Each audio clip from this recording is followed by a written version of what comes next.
धन्यवाद। आज की ब्रीफिंग के दो मुख्य बिंदु हैं और मैं उसको संक्षेप में थोड़ा सरल करने का प्रयत्न करूंगा क्योंकि थोड़ी कानूनी चीज़ है। लेकिन जो बिंदु हैं जिस पे फोकस होगा वो है, एक तो वो जो कहावत है पुरानी, वो एक प्रकार से सार्थक की है बीजेपी ने कि अब पछताए होत क्या जब चिड़िया चुग गई खेत।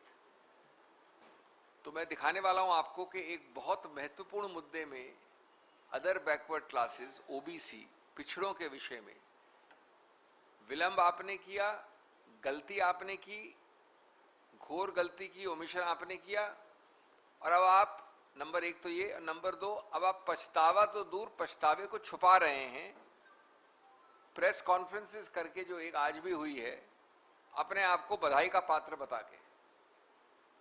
ये दो बिंदु मैं आपको सार्थक करना चाहता हूं पिछड़ों के विषय में, ओबीसीज के विषय में, अदर बैकवर्ड क्लासेस के विषय में। अब मैं संक्षेप में इसका सीक्वेंस बता दूं आपको। वैसे शुरुआत के हमारे संविधान के कई प्रावधान 1950 और 51 में जब हमारा रिपब्लिक जन्मा था, तब socially and educationally backward classes बारे में जिक्र करते हैं। तब से अनुच्छेद 340 तब का है, अनुच्छेद 15(4) और 15(5) जिसमें कि आरक्षण दिया है सामाजिक और शैक्षिक पिछड़ों के लिए, वो सब तबके हैं। और कुछ बाद में आए 1995 में, 2006 में, इत्यादि इत्यादि, वो तो इतिहास है। अब आज का मुद्दा क्या है? मूल मुद्दा है कि आपने बनाया एक कमीशन 338B में, 338 कैपिटल बी में, ये आपने बनाया, यानी बीजेपी सरकार ने बनाया, और उसके लिए आज अपने आप को बधाई दे रहे हैं। अगस्त 2018 में, उस वक्त 11 अगस्त 2018 में जब ये पारित हुआ तो बड़ी एक रोचक कहानी है। कई लोगों ने इस संविधान संशोधन के डिबेट में, और मैं अभी आपको डिटेल से बोर नहीं करना चाहता, उनके नाम मेरे पास हैं, सबने एक मत से ये भय दिखाया, ये डर बताया, ये एप्रीहेंशन व्यक्त किया विपक्ष के लोगों ने कि इससे आप आघात तो नहीं कर रहे हैं प्रदेश की ये अधिकार क्षेत्र का कि वो अमुक जाति को ओबीसी प्रदेश जाति में शामिल कर सके। यानी आप प्रदेश हैं, आपने अमुक जाति एबीसी को शामिल किया स्टेट लिस्ट में, चाहे परवाह नहीं आपकी केंद्र की लिस्ट में और कोई XYZ हो, लेकिन आपका अधिकार क्षेत्र है कि एबीसी को आपने शामिल किया।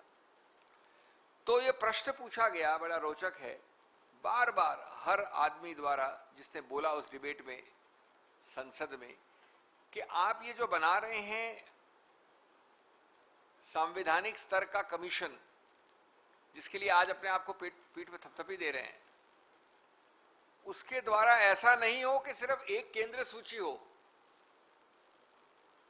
ऐसा नहीं हो कि हमारा अधिकार क्षेत्र जो प्रदेशों का है वो चला जाए।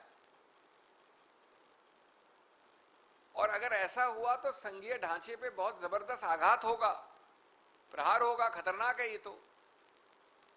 और अब मजे की बात सुनिए, ये कई लोगों ने कहा, दिलीप कुमार टर्की ने कहा, रंगराजन ने कहा, प्रदीप टामटा ने कहा, कई लोगों ने कहा, मैं नाम देने की जरूरत नहीं कहता हूं, डिबेट मेरे सामने है। अब मजे की बात यह है कि जो मंत्री महोदय थे, थावरचंद जी गहलोत उस वक्त, बल्कि भूपेंद्र यादव जी भी एक सांसद के रूप में बोले, अब तो मंत्री बन गए हैं, उनका कि बिल्कुल लाजमी भय है, लेकिन आप निश्चिंत रहें, हमने तो एक संवैधानिक स्तर का एक केंद्रीय कमीशन बनाया है। हमारा बिल्कुल इरादा नहीं है कि ये अधिकार क्षेत्र के सूची में ये होंगे या नहीं होंगे, या मैं होऊंगा कि नहीं होऊंगा, ये अधिकार क्षेत्र प्रदेश से वंचित हो जाए। तो भाई इसके लिए तो एक सरल मांग हुई उसके बाद कि आप इतना एक स्पष्ट रूप से कह क्यों नहीं देते? संविधान में 2 लाइनें ऐड कर सकते हैं कि इस संवैधानिक कमीशन को बनाने का बिल्कुल कतई ये मंतव्य या ये उद्देश्य या ये मतलब पर्पस नहीं था कि आपका अधिकार क्षेत्र ऐसे लोगों को डालने या हटाने का, वंचित हो जाए, हट जाए, मिट जाए, लेकिन वो नहीं किया आपने, वो नहीं किया। ये 2 लाइन का स्पष्टीकरण नहीं दिया। उसका परिणाम क्या हुआ? उसका परिणाम सीधा, जो कि उच्चतम न्यायालय ने अपने आरक्षण वाले निर्णय में, जिसको आप अच्छे से वाकिफ हैं, 2021 का, कहा कि ये सब चीज ठीक है, मैं रेकमेंड कर सकता हूं, सुझाव दे सकता हूं, आप सुन सकती हैं, आप लिख के दे सकती हैं, लेकिन अधिकार क्षेत्र प्रदेश का नहीं होगा। करीब बहुमत से कहा है, 5 जजों ने नहीं कहा है, लेकिन करीब करीब इस आधार पे कहा है कि आपने ये सब स्पष्ट नहीं किया और ये संविधान के संवैधानिक ढांचे के बनाने के ढांचे में ये नहीं हुआ स्पष्ट।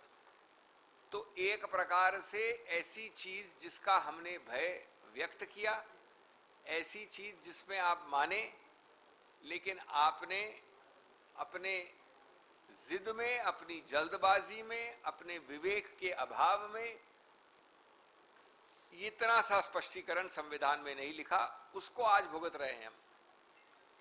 क्योंकि उसी अभाव के आधार पर उच्चतम न्यायालय ने कहा कि अधिकार क्षेत्र प्रदेश का नहीं हो सकता। करीब करीब ये कह दिया है कि एक ही सूची का अधिकार क्षेत्र है और वो है केंद्र सूची। तो मैंने कहा ना आपको कि अब पछतावा होत क्या जब चिड़िया चुग गई खेत। अब आप ये घड़ियाली आंसू दिखा रहे हैं और कह रहे हैं कि हम मिलजुल कर विपक्ष के साथ ये वापस पारित करेंगे। वो तो करेंगे, वो तो हम चाहते हैं पहले से, अब चाहेंगे वापस। लेकिन जो आपने कर दिया, जिस आधार पे चिड़िया चुग गई खेत, उसका क्या उत्तर है?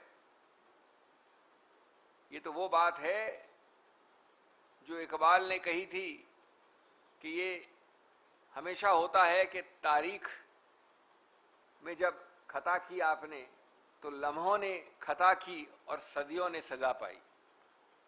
उस तारीख में आपने जो खता की थी उसका कौन जवाब देगा? अब आप उसको रेक्टिफाई करेंगे, उसको संशोधन करेंगे, हमारा सहयोग मांगेंगे, वो बात नहीं है। अब 2 लाइन का स्पष्टीकरण चाहिए था।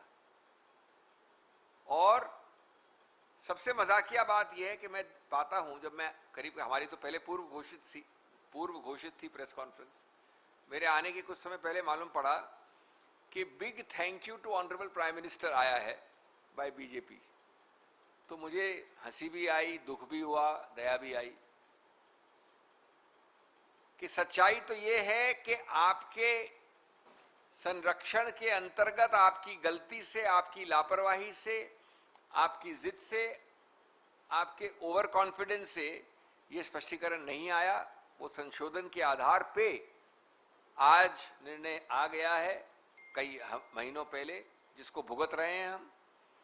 और आप बधाई दे रहे हैं प्रधानमंत्री को, और बधाई किस बात की दे रहे हैं? अरे प्रधानमंत्री साहब, आपने वो कमीशन बनाया। अरे हमने सहयोग दिया, कमीशन बनवाया, और उस कमीशन के बनवाने के आधार पे जो आपने कानून पारित किया, जिसपे ये स्पष्टीकरण नहीं दिया, उसके आधार पर आज हर प्रदेश सरकार, आपके बीजेपी के प्रदेश सरकार भी खड़े हुए हैं, चिल्ला रहे हैं, कह रहे हमारे अधिकार क्षेत्र का क्या हुआ। आज आपके पास प्रदेश स्तर पे वंचित हैं आप इस अधिकार क्षेत्र से कि आप बाध्य रूप से ए बी को इंक्लूड करें या एक्स वाई जेड को वंचित हटाएं लिस्ट से। ये गलती है आपकी, इसके लिए बधाई दे रहे हैं आप। जरा सी देर अभी हमने आईना दिखाया है और जरा सी बात पे आप इतना खफा हो रहे हैं, और आप जानते हुए कि ये गलती आपकी है, जानबूझ के इस प्रिएम्प्टिव तरीके से ऐसी प्रेस कॉन्फ्रेंस कर रहे हैं जिसमें आप प्रधानमंत्री को बधाई किसी के लिए दे रहे हैं कि आपने कमीशन बनाया 2018 को। कमीशन बनाने की बात नहीं है। आज आपने पूरे देश को, जहां तक प्रादेशिक स्तर है, वहां वंचित कर दिया एक बहुत महत्वपूर्ण संघीय ढांचे के अभिन्न अंग वाले अधिकार क्षेत्र को। तो इसलिए आप दोषी हैं, आप बधाई के पात्र बिल्कुल नहीं हैं। आप देश को बरगला रहे हैं, आप जनता जनार्दन को मूर्ख बना रहे हैं, और हर चीज को एक स्पिन करके, एक घुमा के एक दूसरी चीज दर्शाना, इसमें आप माहिर हैं और इसकी मैं भर्त्सना करता हूं और इसलिए हम आपको मीडिया के जरिए देश के सामने एक्सपोज कर रहे हैं। गलती आप करो, मैस आप बनाओ और उसके बाद उसको घुमाकर प्रस्तुत करो कि इस प्रधानमंत्री ने, इस सरकार ने पिछड़ों के लिए इतना काम किया है। Friends, this is a rather funny story if it did not have tragic consequences. It would be comic if it was not tragic. It is a case of trying to shut the stable doors long after horses and every other occupant of that stable door has bolted. What is worse, it is trying to give a terrific spin to fool the people of India by congratulating the BJP and the BJP-led government and the Prime Minister of this country for passing constitutional amendment to create a commission, constitutional level commission for backward classes. Therein lies a concealment and a story which I want to tell you very briefly. What has really happened and how the spin is being given. As you know, this government in 2018, 11th August 2018 to be precise, passed a constitutional amendment with the full support of the opposition. That constitutional amendment gave and created a constitutional level OBC commission at the national level. No problem. But in the debate, something very interesting happened. Speaker after speaker, the names are published in the debate, of the opposition, said that we are the ones who want this, we are the ones who are supporting it. For God's sake, make sure that by chance, by inadvertence, by mistake, by overlooking, by oversight, it does not happen that the established power of the states at the state level, Pradeshik star pe, to recommend names for inclusion, but to include names and make their own state list. So the state will have its own state list of OBCs. That should not go away. Those are clear apprehensions in black and white in debate in Parliament. The funny part, which I said would be tragic now, otherwise it would be funny, is that the then Minister, Mr. Gehlot, several BJP members, including then MP and now Minister, Mr. Bhupendra Yadav, agreed, as everybody in the House agreed, that it is not the intention to take away the state's right. You are quite right in making this apprehension, but then what happened? Your zid, your obstinacy, your negligence, your lack of care to attention and detail, your lack of attention to detail, your lack of care to detail. You did not add a two-line clarification that the creation of a national commission does not mean that the states will not have a list of inclusion or exclusion. At the state level, let us forget what the central list would do, whether it will be a parallel list, two lists, etc. But at the state level, how can that power go? Now, unfortunately, your blunder is costing the country dear. Your creation of a national commission has been interpreted by the Supreme Court in the recent 3-2 judgment that absent a clarification, only at the highest the states can recommend, but the list will be one list, not Pradeshik star state level lists. Friends, is it not a very serious assault on the fundamentals of federalism, Sanghiya Dhacha? It cuts at the root because nobody is disputing that the states always had the power.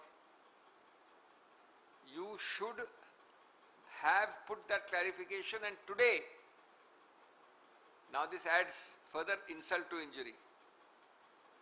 As I am coming here for the conference, which is pre-announced our AICC conference, I hear that the BJP has had a preemptive press conference giving self-congratulatory back thumps and back slaps, congratulating the BJP government and the Honorable Prime Minister for doing so much for backward classes. You can keep calling the glass one quarter full, but what about the 3 quarters empty? You made a national commission at the constitutional level for backward classes with our support and our instance. But by the absence of clarification, you have taken away the entire state's powers. And we are today suffering. Now, of course, you are coming with us and saying that we will get a constitutional amendment done. Of course we will. Now you are saying that we will rectify it. Of course we will. But what about what has already happened? So please look at the mirror. Remember Iqbal's words that for the mistakes of a few, history will not forgive an entire era and an entire generation. जैसा कि आपको मालूम है, लम्हों ने खता की, सदियों ने सजा पाई. Don't forget that this is a mirror to you and you are covering up the mirror. You are misleading the people of this country. You are making the people of this country believe otherwise by pure spin and not very good spin. Poor spin getting you no wickets. Namely, that we did so much, Prime Minister is to be congratulated. He is to be congratulated for reaching a stage where no state can make a state list of OBCs. Is this the congratulations you want the Prime Minister to receive? And is this what the country wants? Forget country, your BJP states are shouting. Of course, they are not able to shout publicly because of fear.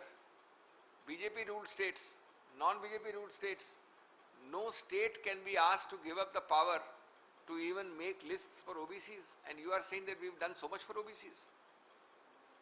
I think it's time you at least publicly admit it, have the grace and the large-heartedness and the magnanimity to do so. Do not live in a false sense of ego. Do not befool the people with self-congratulatory press conferences, which are comic because they are actually hiding a blunder. So you are congratulating for what? I don't know. Short point is that you bungled the amendment which is now used and interpreted to suggest that states have lost a vital power which is at the bedrock of federalism. Thank you.